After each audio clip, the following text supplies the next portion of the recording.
रीवा जिले के मऊगंज स्थित न्यायालय परिसर में आज राष्ट्रीय लोक अदालत का आयोजन किया गया, जिसमें 23 साल पुराने मामले का निपटारा किया गया। उपरोक्त प्रकरण क्रमांक 120/2000 में सदाशिव और राजेश्वर पटेल के साथ हुई मारपीट के मामले में 8/2/2000 में धारा 323 के तहत मामले का माननीय न्यायालय में फैसला हुआ, जिसमें 1-1 साल की सजा व 1-1 हजार का अर्थदंड की सजा सुनाई गई, जिसकी माननीय उच्च न्यायालय में सन 2006 से 17 वर्षों से अपील लंबित थी, जिसको माननीय उच्च न्यायालय के द्वारा अपर सत्र न्यायालय को मध्यस्थता के लिए भेजा गया, जिसमें प्रथम अपर सत्र न्यायालय के अतिरिक्त न्यायाधीश महोदय श्रीमान आदेश कुमार जैन के द्वारा दोनों पक्षों के बीच मध्यस्थता की पहल व प्रयासों से आज लोक अदालत में बड़ी सफलता मिली और दोनों पक्षों की आपसी सहमति से मामले का निराकरण किया गया।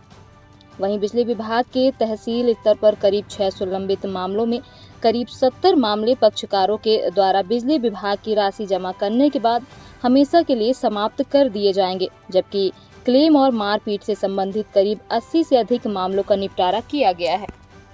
नेशनल लोक अदालत की मंशा ये है कि ये संपूर्ण भारत में एक साथ आयोजित की जाती है। अपना नालसा के द्वारा जो है स्टेट में सालसा और डिस्ट्रिक्ट लेवल पर डालसा, मतलब कि अपने जिला स्तर पर, राज्य स्तर पर और संभाग स्तर पर, मतलब कि देश स्तर पर सभी जगह लोक अदालत के आयोजन किए जाए। तहसील स्तर पर भी लोक अदालत का आयोजन किया जाए। इसमें सबसे महत्वपूर्ण ये होता है कि जो भी पक्षकार होते हैं, यदि ये राजीनामा करते हैं तो यदि इन्होंने सिविल सूट फाइल किया है तो सिविल सूट फाइल करने में मान लीजिए 10 लाख रुपए का मुकदमा लगाए और 1 लाख रुपए की कोर्ट फीस लगाई है, तो वो 1 लाख रुपए की कोर्ट फीस इनको राजीनामा करने के कारण वापस मिल जाती है और कोई भी कोर्ट फीस इनको उस मुकदमेबाजी का वहन नहीं करना पड़ता है।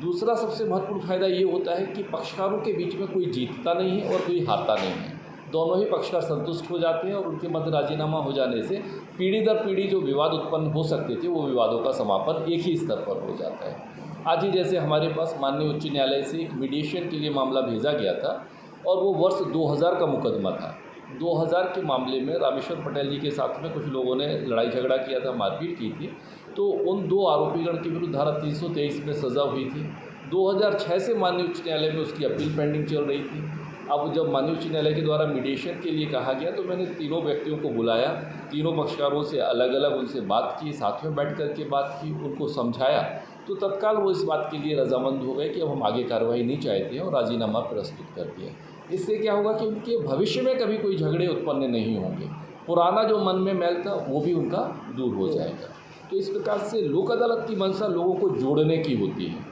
जिनके मध्य छोटी छोटी बातों को लेकर विवाद उत्पन्न हो गए हैं, उन विवादों को दूर करने की होती है। तो इसमें हमारे अधिवक्तागण, आप पत्रकारगण, इन लोगों की बहुत बड़ी भूमिका होती है। जब हम ऐसा कहें कि सकारात्मक रूप से इस योजना के बारे में यदि हम प्रचार प्रसार करें, लोगों को ये अवगत कराएं, हमारे अधिवक्ता साथी जो हैं ये अपने पक्षकारों से कहें कि इस मामले का अंत इन बिंदुओं पर हो सकता है, तो मीडिएशन कार्रवाई और राजीनामा कार्रवाई दोनों ही समानांतर चलती हैं। पहले बैठ कर के हम मध्यस्थता कर सकते हैं, मध्यस्थता से यदि समाधान नहीं निकलता है तो फिर भविष्य में जो भी है, यदि उनकी कोई भी शर्तें हैं, उन शर्तों के आधार पर राजीनामा करके उसका समाधान निकाला जा सकता है।